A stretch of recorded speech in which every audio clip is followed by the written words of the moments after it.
First impression, sa unang agat ko, medyo nararamdaman ko na yung spicy niya. Ayun, ito medyo pinangpapawisin ako, te. So, pero closed doors, I'm a fool for your love.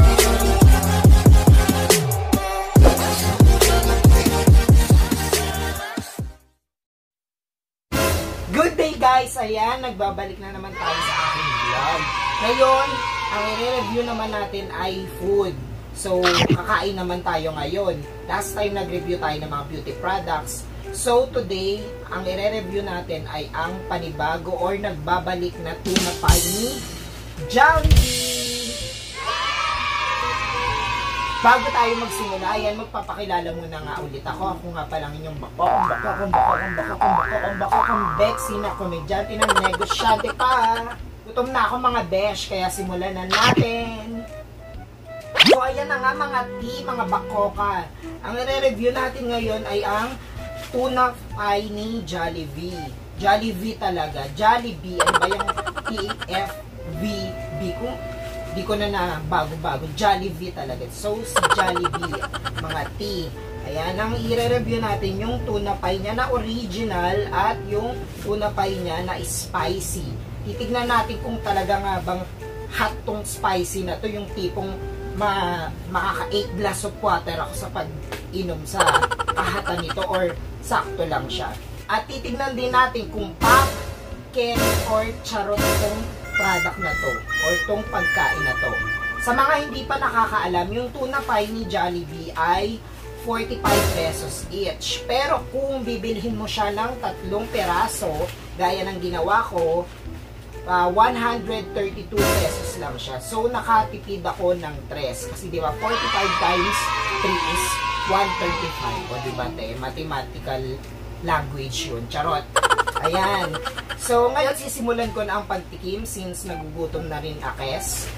Ang uunahin natin yung the original or yung original tuna pie ni Jollibee. So, ito yung kumbaga parang plain na tuna pie niya lang. So, ayan, pa-open na natin siya. Ganyan. Ganyan siya kalaki. So, lagpas siya ng hinky finger natin, te. So, titignan natin yung laman kung ganun din ba ka-size niya. So, ayan, i-open natin siya. Pinatulo. Nagkakarak yung ano niya. Ibabagsakan yung mga crust. So, ayan. Ilabas natin lahat. Diba? So, ayan siya. Ayan yung size niya, te. Diba? Mas maliit lang siya dun sa packaging niya. So, wala namang ibang description dito. Ayun lang. Caution daw, feeling is hot. Anong feeling is hot? Wala nang feeling ngayon na mainit, no? Lahat ng lalamig na. Charot. Ayan. So, ayan. Titikman na natin. Ganyan siya kalaki ulit. So, yan. Ibabalik ko muna at mga tea. Tikman na natin. First impression. Kung masarap nga ba to?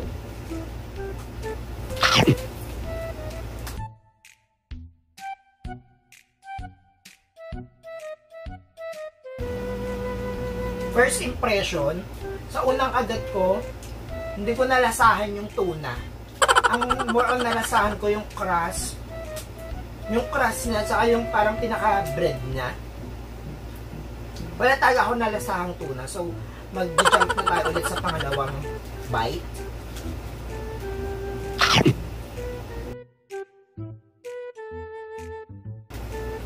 Ayun, nalasa-lasahan ko na yung tuna. Sa una kanina, wala talaga akong nalasahan. Kumbaga ka Angel's Burger, sa una kagat, tinapay lahat. Charot. So, ito, yung laman niya, ayan. Kung nakikita nyo sa video natin, ayan. In terms sa palaman niya naman, ayan, marami naman siyang laman sa loob, hindi tinipid, kumbaga. Yun nga lang sa pagpunang kagat natin, wala talaga akong nalasahan na tuna. So, titikman ulit natin siya.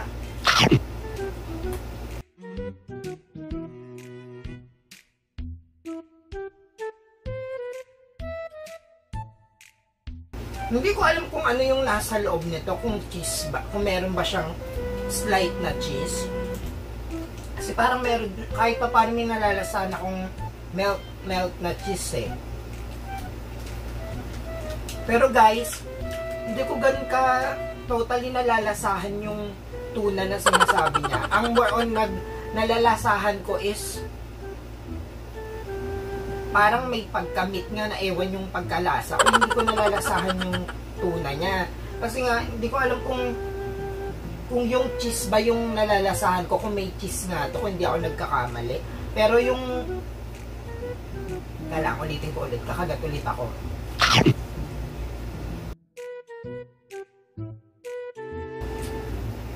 Ayun, tama nga ako, hindi ko masyadong nalalasahan talaga yung tuna.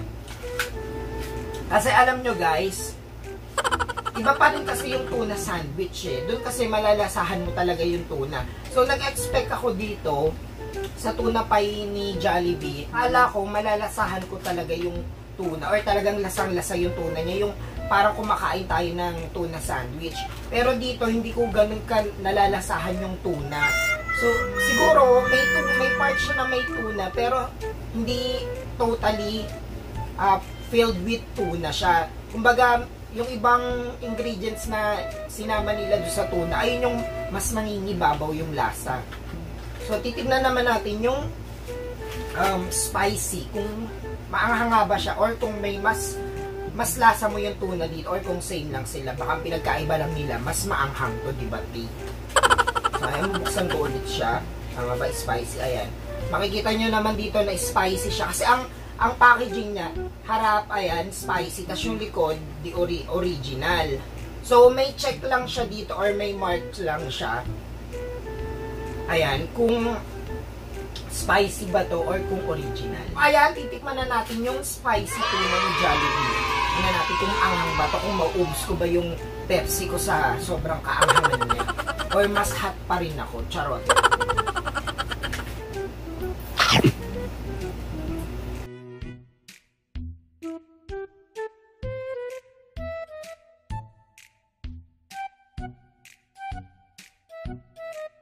So, ayan, first impression natin. Spicy nga siya. Mararamdaman mo yung anghang, pero na totally na super anghang na para ka kumakain ng spicy noodles. Hindi naman. So, controllable naman or sakto lang naman yung anghang niya. Kagaya ng kagat natin sa una, kay tuna pie na original lang, hindi ko pa rin nalasahan yung tuna or hindi ko masyadong nalasahan yung tuna sa unang kagat ko. Pero yung spicy na sinasabi nito, nandun. So, kakagat ulit tayo, titignan ulit natin kung may malalasahan na ba tayong tuna or puro spicy lang eh.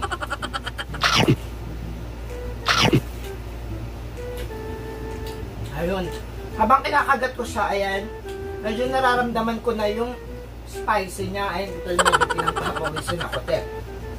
So, pero yung tuna niya, hindi ko pa rin ganun ka nalalasahan. Kasi nga, siguro mas na-empowered nung ibang component or ibang laman niya sa loob, yung tuna. Siguro medyo slight lang yung tunang nilagay nila.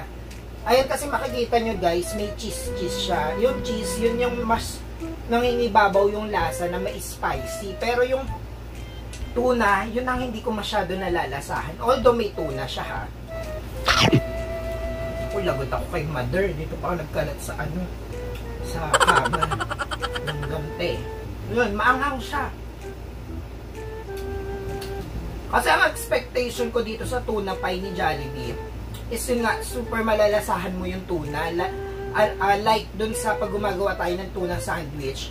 Like kagabi, yung mama ko kasi gumawa siya ng tuna spread. So, kumain ako ng tuna sandwich. Yun, syempre, sa gawa niya, lasang-lasa ko yung tuna. Ayun ang ina-expect ko dito sa tuna pie na to. Pero itong tuna pie na spicy, maanghanga siya, te. Kasi ako madali ang pagpawisan pag maanghang eh. So, pinagpapawisan tayo, te. Balik ulit ako ng isa. Anghang. So, ayan guys, hindi ko na tinapos yung pagkain ng tuna natin na original tsaka spicy. Itatabi ko na lang ito mamaya, medyo nabusog-busog na ako. So, magbibigay na tayo ng final thoughts or final rate dun sa tuna pie ni Jollibee na original and spicy. So ayan, ang unang napansin ko nga gaya ng sinabi ko kanina, sa unang kagat ko sa kanya, hindi ko agad nalasahan yung tuna. Mas nangingibabaw yung ibang feelings niya sa loob. Like yung mga cheese, ganun, hindi ko nalalasahan talaga yung tuna. Dun sa pangalawang bite ko, dun ko na siya nalasahan. Kasi nga, I was expecting na lasang tuna talaga siya since ang pangalan niya nga ay tuna pie. Doon naman sa spicy, doon malalasahan mo talaga yung spicy, but not the tuna na hinahanap natin. Mas malalasahan mo yung more cheese type na additional feeling niya sa loob compare sa tuna. So ayan, hindi na ako magpapaligoy-ligoy pa. Ito na ang final thoughts ko sa tuna pie, original at spicy ni Jollibee. Yan. Para sa akin, ang tuna pie ni Jollibee ay carry lang.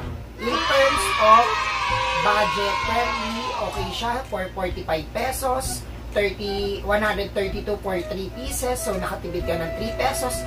But the taste, hindi ko siya masyadong nagustuhan kasi nga hindi ko mahanap yung tuna na sinasabi nitong pagkain na to. So, para sa akin, mas okay pa rin yung tuna spread na ipapalaman mo sa sandwich. Pero yun doon kasi malalasahan mo yung tuna talaga. Dito, sakto lang siya. Kaya nga, carry lang siya, diba? Kumbaga, okay lang. Okay na, pwede na, ganyan. Pero hindi siya yung pack talaga na malalasahan mo yung tuna talaga. So, ayun lang naman yung comment ko about or review ko para sa sarili ko about dun sa tuna pie. Kung gusto niyo tikman siya, pwede naman para at least malaman nyo sa sarili nyo kung talagang kung tama ba yung review para sa akin. Kasi iba-iba din tayo ng panlasa, diba mga tea? So, ayan lang naman guys. Diba? Natapos na naman ang isa nating video. So, abangan nyo ulit yung mga videos ko na susunod. Pero bago yun, huwag nyo kalimutan mag-subscribe sa aking YouTube channel. At i-click nyo na rin ang notification button para at least updated kayo sa mga videos na ibablog ko soon at mga reviews. So, ayan guys! Bye-bye! Closed doors, I'm a fool for your love.